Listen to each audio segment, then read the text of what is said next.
warahmatullahi wabarakatuh semua. Di sini saya akan menjelaskan sedikit tugas ujian saya dari mata kuliah Pendidikan Nilai dan Moral dengan dosen pengajar Ibu Dr. Aisyah Abbas, SPD, MPD. Sebelum itu, izinkan saya perkenalkan diri. Saya Firda Asmarani dengan NIM 2023-34027 dari kelas A. Lanjut ke pokok pembahasan dari materi ini. Yang pertama ada permasalahan nilai dan moral dalam pembelajaran PPKN. Kedua ada dampak permasalahan terhadap pembelajaran. Ketiga ada solusi yang ditawarkan untuk masalah tersebut. Nah, di sini saya akan menjelaskan permasalahan nilai dan moral dalam pembelajaran PPKN atau poin pertama. Nah, yang pertama itu ada kurang fokus dan perhatian. Contohnya seperti mudah teralihkan perhatiannya. Nah, murid mudah teralihkan perhatiannya dengan kata-kata atau dengan hal-hal lain di luar kelas, seperti ada yang sedang bermain gadget, berbicara dengan teman, atau melihat keluar jendela. Yang kedua, sering melamun atau mengantuk. Murid sering melamun atau mengantuk di kelas, terutama saat pembelajaran berlangsung lama atau tidak tertarik akan pelajaran tersebut. Yang kedua ada kurang disiplin akan aturan. Nah, contohnya di sini seperti sering terlambat atau bolos. Nah, murid sering terlambat ke kelas atau bahkan membolos tanpa alasan yang jelas. Yang kedua ada berbicara saat guru mengajar.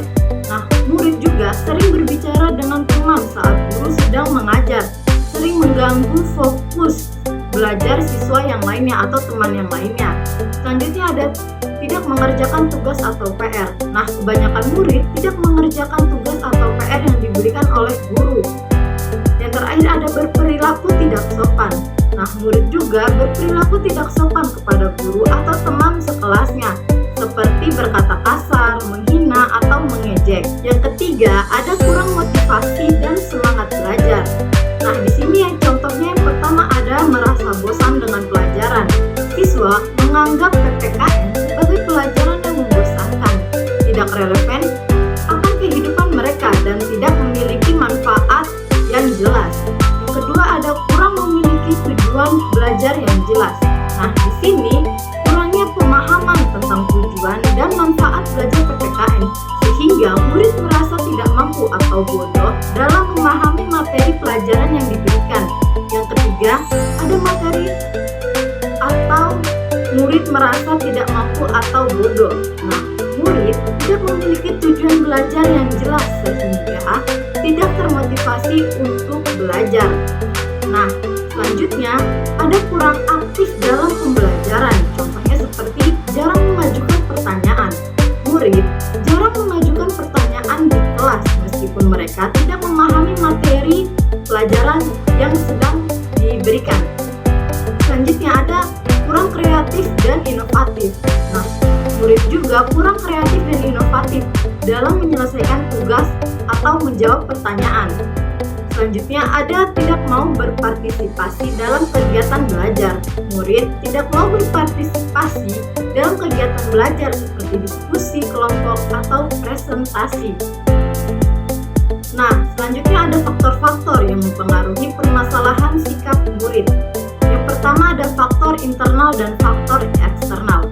Nah, faktor internal ini yaitu faktor yang dapat mempengaruhi sikap murid di kelas, antara lain tingkah kecerdasan, bakat minat, motivasi, gaya belajar, dan kondisi kesehatan. Sedangkan faktor eksternal di sini yang dapat mempengaruhi sikap murid di kelas antara lain faktor keluarga, lingkungan sosial, dan metode belajar yang digunakan oleh guru. Yang kedua, saya akan menjelaskan solusi yang ditawarkan untuk permasalahan tersebut. Nah, yang pertama meningkatkan motivasi dan minat pembelajaran. Seperti gunakan metode pembelajaran yang bervariasi dan menarik. Kemudian, hubungkan materi pelajaran dengan kehidupan sehat atau kehidupan sehari-hari. Yang ketiga, berikan penghargaan dan pujian atas prestasi siswa. Selanjutnya, membangun disiplin dan karakter. Nah, contohnya seperti tetapkan peraturan dan tata tertib kelas yang jelas dan konsisten. berikan sanksi yang tegas dan mendidik bagi pelanggar yang disiplin. Yang ketiga, tanamkan nilai-nilai moral dan karakter baik kepada siswa. Selanjutnya, ada meningkatkan komunikasi dan kerjasama. Yang pertama, kayak menciptakan komunikasi yang terbuka dan positif antara guru, murid, dan orang tua. Yang kedua, melibatkan siswa dalam kegiatan belajar mengajar. Yang ketiga, memberikan kesempatan kepada siswa untuk mengembangkan bakat dan minatnya. Selanjutnya, memberikan bantuan dan bimbingan. Nah, yang pertama ada identifikasi siswa yang memiliki masalah sikap dan berikan bantuan yang tepat. Selanjutnya, melakukan konseling dan bimbingan untuk membantu siswa dalam mengatasi masalahnya. Yang terakhir itu bekerja sama dengan psikolog atau pihak lain yang terkait untuk membantu siswa tersebut. Nah, yang terakhir saya akan menjelaskan dampak dari permasalahan terhadap pembelajaran. Nah, permasalahan nilai dan moral siswa dalam pembelajaran PPKN 10% mencakup kurang fokus dan memperhatikan, 25%-nya yaitu kurang aktif dalam pembelajaran, 30%-nya kurang disiplin akan aturan, sedangkan 35% atau yang paling besar itu kurang motivasi dan semangat belajar. Nah, dampak pada siswa yang bersangkutan. Yang pertama, kesulitan memahami materi pembelajaran. Seorang siswa memiliki masalah sikap seperti kurang fokus dan mudah teralihkan perhatiannya, dan kesulitan untuk memahami materi pembelajaran PPKN. Hal ini menyebabkan mereka tertinggal dalam pembelajaran dan tidak dapat mencapai hasil belajar yang optimal. Yang kedua, kehilangan minat belajar PPKN. Nah, siswa yang merasa bosan dengan pembelajaran PPKN dan tidak termotivasi untuk belajar akan semakin malas dan tidak fokus saat pembelajaran berlangsung. Hal ini dapat menyebabkan mereka kehilangan minat belajar PPKN dan tidak dapat memahami pentingnya mata pembelajaran ini. Selanjutnya, menurunnya rasa percaya diri. Siswa yang sering ditegur atau dikritik oleh guru karena perilakunya akan merasa malu dan kehilangan rasa percaya diri. Hal ini dapat membuat mereka semakin sulit untuk berpartisipasi dalam pembelajaran dan mengungkapkan pendapatnya. Yang terakhir yaitu memperoleh nilai yang rendah yang sudah pasti itu. Nah, siswa yang memiliki masalah sikap seperti tidak mengerjakan tugas atau PR dan tidak mengikuti ujian akan mendapatkan nilai yang rendah dalam mata pembelajaran PPKN. Hal ini dapat berakibat pada ketidaklulusan mereka di sekolah. Nah, ada juga dampak yang terjadi pada siswa lain atau dampak pada siswa lain. Yang pertama itu mengganggu konsentrasi belajar. Nah, siswa yang berperilaku gaduh atau tidak mengikuti aturan di kelas dapat mengganggu konsentrasi belajar siswa lain. Hal ini dapat membuat siswa lain kesulitan untuk memahami materi pembelajaran dan mengikuti pelajaran dengan baik.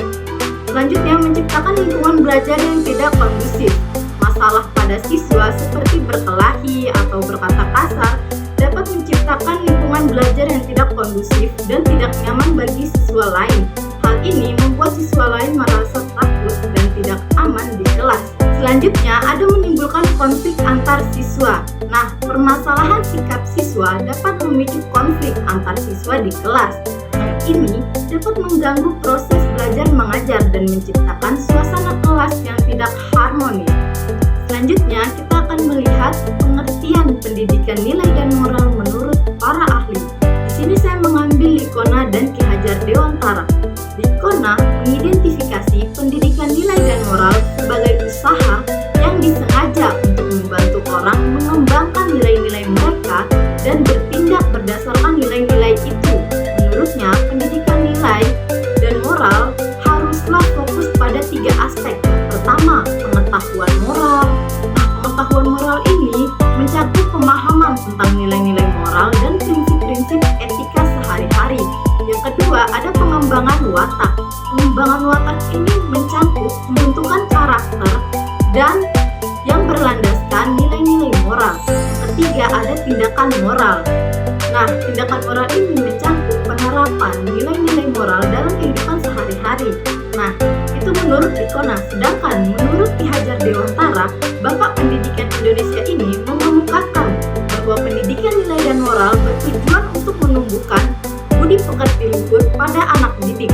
Menurutnya, pendidikan haruslah holistik, mengacu pada kodrat dan kebutuhan anak. Pendidikan nilai dan moral hendaknya ditanamkan melalui contoh keteladanan, bukan hanya melalui pengajaran formal. Sekian dari saya, kurang dan lebihnya saya mohon maaf. Saya akhiri, wassalamualaikum warahmatullahi wabarakatuh.